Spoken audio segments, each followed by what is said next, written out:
Sidang perkara dugaan tindak pidana pemalsuan surat yang dilakukan dua terdakwa kurator Rukmat Herdito dan Wakid Budiman di Pengadilan Negeri Surabaya kini memasuki babak akhir. Setelah memberikan eksepsi atau jawaban dari tergugat melalui kuasa hukum Roy Quastrio pada pekan lalu, kini majelis hakim akhirnya membacakan putusan sela.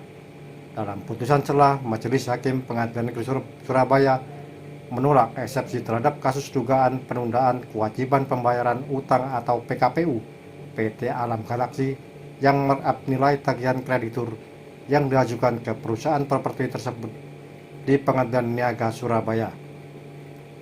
Utang kreditur Atika Hasibili yang seharusnya 39 miliar rupiah dicatat dalam daftar piutang kreditur sebesar 117,4 miliar rupiah.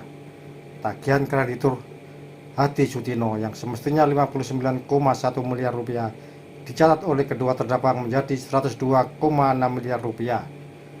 Kasus ini berawal dari PT Alam Galaksi yang didirikan Abdul Razak Hasibili, suami Wardah Kuda dan ayah Atika. Awalnya mengadakan rapat umum pemegang saham atau RUPS untuk membahas penambahan modal pada 2008 dengan memiliki 3.000 lembar saham senilai 3 miliar.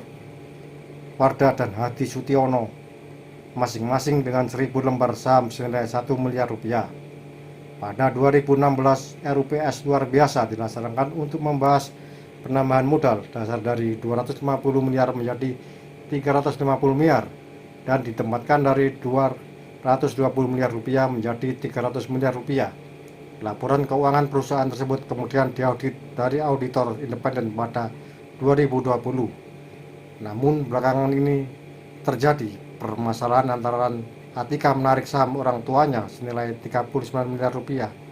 Begitu pula Hadi yang turut menarik modal 59 miliar rupiah. Nilai tagihan kedua pemegang saham itu diketahui dari somasi yang dikirim ke PT Alam Galaksi.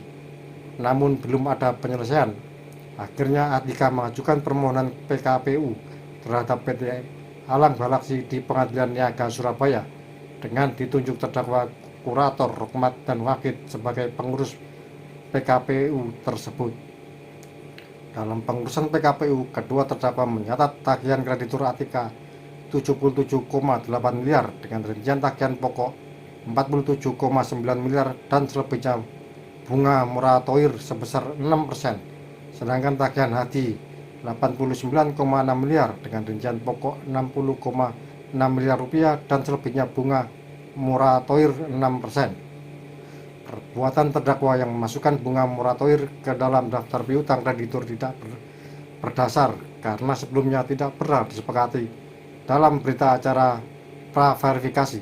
Kedua terdakwa sebagai kurator juga dianggap tidak punya kewenangan untuk menambahkan bunga ke dalam daftar piutang.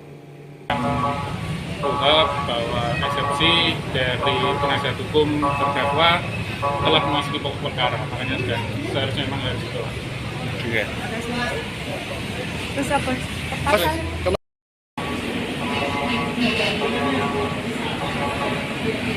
Kita buktikan di persidangan aja ya. Saya tidak bisa komentar terkait rencana kami, jadi rencana tetap nanti kita sampaikan di persidangan itu aja ya. Ininya walaupun ini bicara resepsinya, tapi kita lihat nanti persidangan ya. Cuman ini kan adalah upaya kriminalisasi ya, kita buktikan aja. Tapi kalau kriminalisasi profesi kurator ya. Kalau misalnya nanti ada di persidangan nanti nggak terbukti ya, pasti ada pertanggungjawaban secara yuridis lah buat ya yang terlibat ya.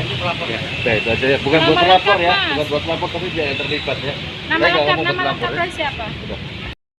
Akibat perbuatan kedua terdakwa, PT Alam Galaksi merugi karena harus membayar utang kepada Atika dan Hadi yang nilainya jauh lebih besar dari nominalnya. Sebenarnya PT Alam Galaksi kemudian diputus pahit oleh Majelis Hakim Pengadilan Niaga Surabaya karena tidak membayar utang kepada kreditur yang nilainya telah dilebihkan kedua terdakwa. Dari Surabaya, Jawa Timur, Rahayu mengabarkan.